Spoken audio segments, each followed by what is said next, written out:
गौतम कटारा। हाँ, मैंने गौतम कटारा के लिए काम किया, न कि एबीवीपी के लिए। गौतम कटारा विद्यार्थी परिषद से चुनाव लड़े, कोई किसी प्रकार की कोई जिम्मेदारी नहीं। इसके बाद एबीवीपी के कई लोगों ने मेरे के लिए टिकट के लिए कहा था कि ये एबीवीपी में आ गया और एबीवीपी से चुनाव लड़ गया तो कल उठा के हमारी दुकानें बंद हो जाएगी। तो उस समय विचार मिल रहा था एबीवीपी से आपका?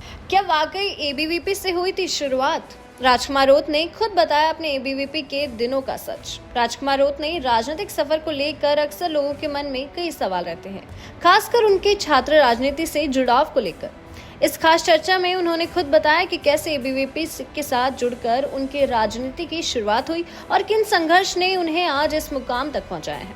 राजनीति में आने की उनकी ये पूरी दास्तां ये सुनते हैं भारत अवतार के विशेष पॉडकास्ट में। राजकुमार जी, एक बात बताओ कि आपका राजनीति में उदय कैसे हुआ? मैंने सुना छात्र राजनीति में थे, कुछ समय आप बीजेपी के लोगों के टच में थे, विद्यार्थी परिषद में भी आपने काम किया।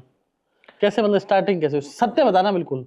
सत्य हकीकत ये है, मैं जब कॉलेज में आया और मेरे कॉलेज में आने से पहले मैं जो स्कूल में था उस दौरान मैं छात्र राजनीतिक में इन्वॉल्व था।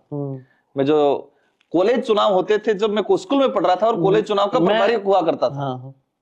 मैं 11वीं क्लास में पढ़ता था, तब मैं कॉलेज चुनाव का एरिया ब्लॉक का प्रभारी हुआ करता था। अच्छा। मैं कॉलेज में नहीं गया था, इससे पहले मैंने स्कूल पॉलिटिक्स से कॉलेज की पॉलिटिक्स शुरू कर दी। अच्छा, आपने विद्यार्थी परिषद के लोगों के साथ? विद्यार्थी परिषद में जरूर मैंने एक बार मेरा मित्र था गौतम कटारा, वो चुनाव लड़े थे और मैंने उनको पूरा सहयोग किया था। अच्छा, पूरा एक तरफा। विद्यार्थी परिषद में आप कार्यकर्ता रहे? मैंने उस व्यक्ति को, मैं कार्यकर्ता नहीं रहा, मैंने गौतम कटारा को सहयोग किया क्योंकि मेरा मित्र था। मेरा रिसर्च ये कहता है कि हो सकता है राजकुमार रोत विद्यार्थी परिषद में एज एन कार्यकर्ता गौतम कटारा के साथ घूमे।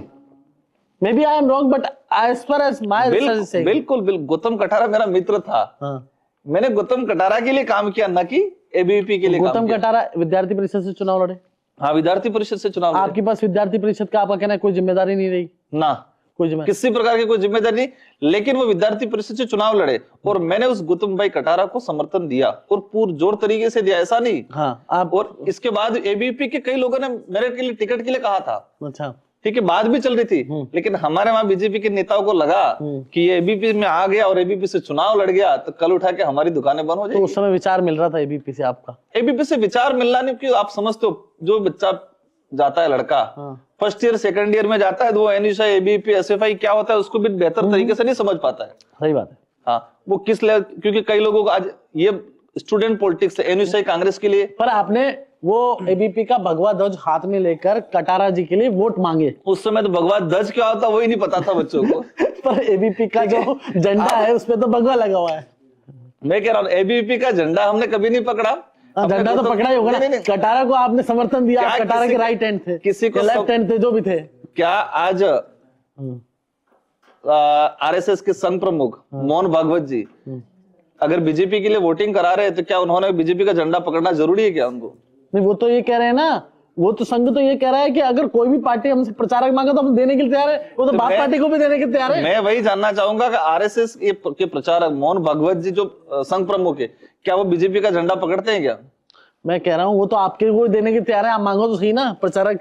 तो हम भी उस समय वही चीज कि गौतम कटारा मेरा मित्र था, मेरा फर्ज बनता था उसको मदद करना, ना कि एबीवीपी को मदद करना।